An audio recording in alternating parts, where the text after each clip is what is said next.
In Introduction to Roblox Studio, you learned how to create and manipulate parts in Roblox Studio. It's time to use code to make them do things.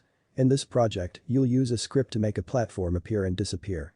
You could use this in a platforming game to span a gap, challenging players to time their jumps carefully to get to the other side.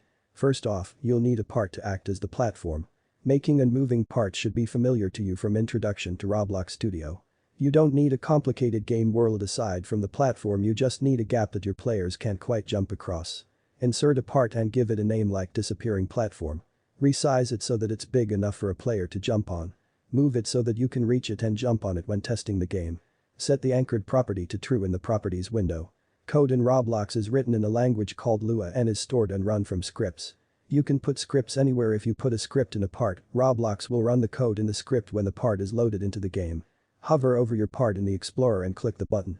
Select script from the menu which appears. This will insert a new script into the platform. Call your new script disappear. Delete the default code inside. It's a good idea to start off your script by making a variable for the platform. A variable is a name associated with a value. Once a variable is created, it can be used again and again.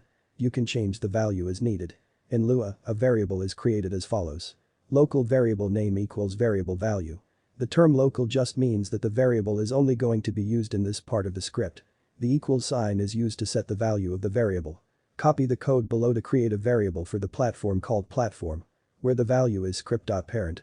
Time to make the platform disappear.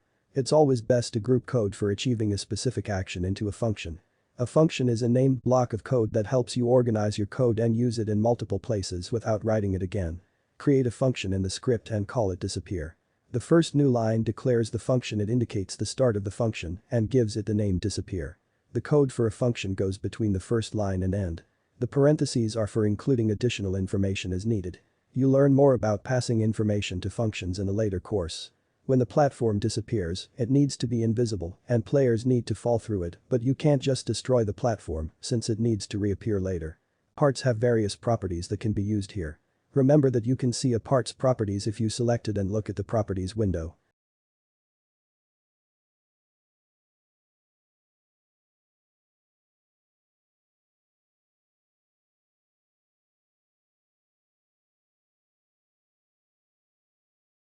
Just like script.parent, properties are accessed using a dot.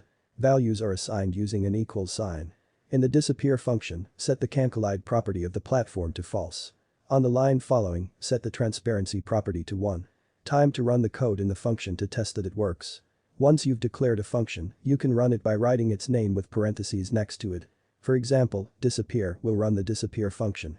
This is known as calling a function. Call the disappear function at the end of the script. Test the code by pressing the play button.